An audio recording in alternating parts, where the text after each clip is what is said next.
Hey everybody, my name's Riz and you're watching RizRat. Today's video is the 45th video out of 90 that I set out to do on my quest of make a video every day. That means we're at the halfway point, baby. Yeah, that means we're halfway there. And I wanted to talk about it because holy schmoly. I kind of expected that it would just be like, okay, we set a goal that's really challenging. Every day is going to be a little challenging, but we're going to get through it. It ended up being this whole like phase thing where I had multiple phases of like days at a time felt sort of the same. The first phase, which was the first bunch of videos that I made, were the excitement phase where everything was really easy and challenging and new and like, whoa, dude, making videos for the first time. What do I want to make? And that was exciting and cool. And then second phase crept in. Second phase was starting to feel a little of the difficulty of it, of coming up with something new every day, and like the expectations I have on myself and the expectations, I project that other people have on me, to start putting myself out there in new ways. And that was scary. That was terrifying. And so that phase was like constant me battling against myself in the way that, like, okay, put yourself out there, do something wacky, do a slam poetry night, see what happens.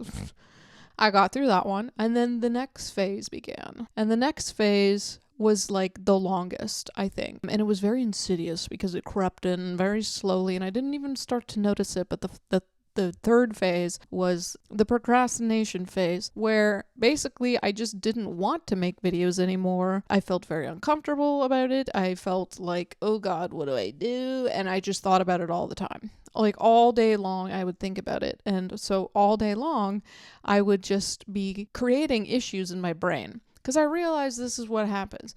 When you procrastinate something that you enjoy, okay?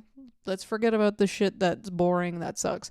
When you procrastinate on something that you enjoy, it's usually because you've made a problem out of something that was never a problem. It never existed. So I had a problem because I was thinking about, I need to come up with a great idea, and I need to get this done, and I can't settle until it's finished, and what is it going to be today, and what if I don't like it, and what if this, and what if that, and like 70,000 voices in my head that were screaming, no, don't do it. Those ones started to like overpower me.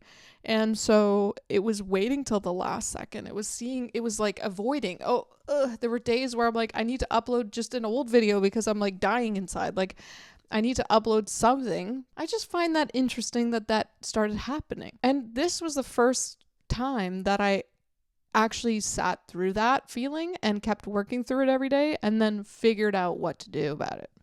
And so now I'm in the fourth phase, which is the phase where I'm still like hesitating on starting a big project idea because I'm still thinking about the amount of energy that it would take to make something complicated but good versus simple and not as good. But for the most part, the phase that I'm in is just enjoying life. And then I make a video. And I don't think about it too much because there's nothing really to think about. I mean, of course, like when you're trying to generate an idea or come up with some like logical thing, then you sit and you think and you work it out. But for the most part, like with what I'm doing, I kind of have been encouraging free expression. Whatever I'm feeling that day, whatever I'm doing that day, make a video about it, or if something I was thinking about, whatever, make a video out of that. So with that approach, there's not much thinking required. It's just go set up the camera, set up the lights, press record, and then edit it. Me getting to this phase is I'm very proud of it. I honestly am very happy that I was able to figure out why the thing that I loved was making me miserable. It wasn't the thing that I loved was making me miserable. It was me making myself miserable about the thing that I loved, therefore ruining it at the same time. When I made my life about making a video or like a creative endeavor or whatever, when I made my life's purpose about this, I became miserable. I realized that's not very good for me. So I thought, because it's like, I'm a creative, I'm an artist, I've always wanted to do this stuff, so why don't I just jump in and do it? And I thought, like, okay, let's dedicate all this time to it. Let's put it as your main focus, what could go wrong? That seems like a logical way to grow something that you really love.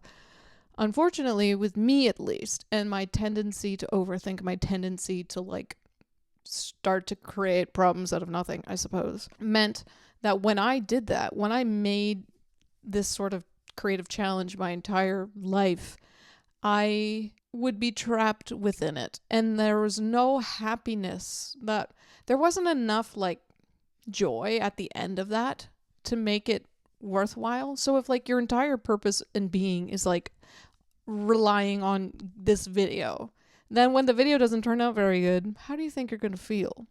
You feel like shit. I'll tell you, that was my experience. I felt like shit. So that's what happens. What do you think will happen whenever nobody watches it or nobody cares?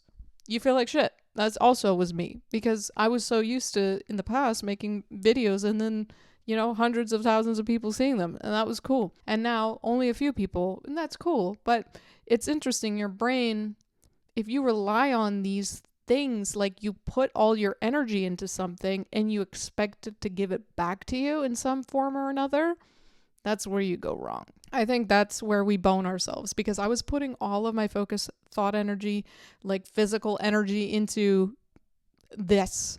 And what came out was a little fart or a little poof of air, a little toot in the wind, you could say. It's not enough to keep you going. I was finding myself like resentful of it. I was finding myself like, I want to do something else because this isn't doing it for me. Like making a video that isn't good every day isn't doing it for me. I want to make great things. But then the thought of making something great was also very complex and overwhelming. And so I knew in my heart that I wouldn't just do that. I wouldn't just go and fucking build something fantastic. That's why I set out to do this in the first place, because I've always had an issue with work ethic in terms of like, when it comes to passion projects, stuff I don't have to do, those are the things that go first. My energy gets dedicated to shit I have to do, and then the rest gets doled out to, my interests and whatever. And then when I gotta do a passion project, I don't got enough juice left in the tank to like put it all into that. So I was like, okay, well, if I put all of my juice into this will be good, right? It's just funny because it made so much sense on paper. But I wasn't getting the return that I expected, and so it didn't return. There was no juice renewal. There was no way for me to refuel or something. So what I've come to realize, and thank God for Eckhart Tolle, that man has saved me more than once, 2 times total so far. Big save. Thank you, boring old German man. I respect you so much. When I did that video about presents, I was like at my wit's end with this procrastination. I was at my wit's end with like smashing my head into a wall trying to like force something to happen and wondering why it was so hard. Why is something so simple so difficult? So I made that video. And so I did that 2-hour challenge or whatever, being present. And honestly, since then, I've been continuing to do that. I have been, as often as I possibly can, been sitting in the present moment. And my God, what a freaking difference it's made. I swear to you, it meant that my life was no longer about this creative endeavor, about the person that I want to become, the money I want to make, the success I want to have one day. It was no longer about that, because that was not 90% of my psyche anymore. It became a small part of my psyche, very tiny, only in the moment that I'm doing it. And the rest of the time, I said, I'm just going to enjoy life, because I right now have the opportunity. I'm in a position that a lot of people would kill for. And even though I've been in this position in many times or for long periods of time throughout my life, I've never enjoyed it, because I was always so concerned about the next step, the next move, the next thing. And not in the sense like I was always doing shit and always getting somewhere. I was just always in my mind, I gotta do something. And then I would get paralyzed and never really do it. So the amount of progress I made was very slow, but that yearning to be somewhere else like dominated me. That yearning really, really impacted me. And now I'm sitting in a chair and I'm satisfied in this chair. I'm driving somewhere, and instead of saying, oh, why is there so much traffic? I need to get there ASAP, because I'm not living for the next moment. I'm just in the car and I'm driving and I'm looking out the window and I'm seeing all these people around me and I'm observing. And it's like, it's not always an automatic thing by any means. I'm not a spiritual expert. God, Lord knows I have so much work to do in that department. But really, though, I made my life about living in every moment. And so far, it's been freaking incredible. Like, I've not had any problem making videos. I've not dreaded them. It's changing my relationship with them. Again, I'm starting to notice it's like there's more of an impulsivity to like, oh, I want to make something now. I want to record something versus I have to record something. Oh, fine, I'll do it.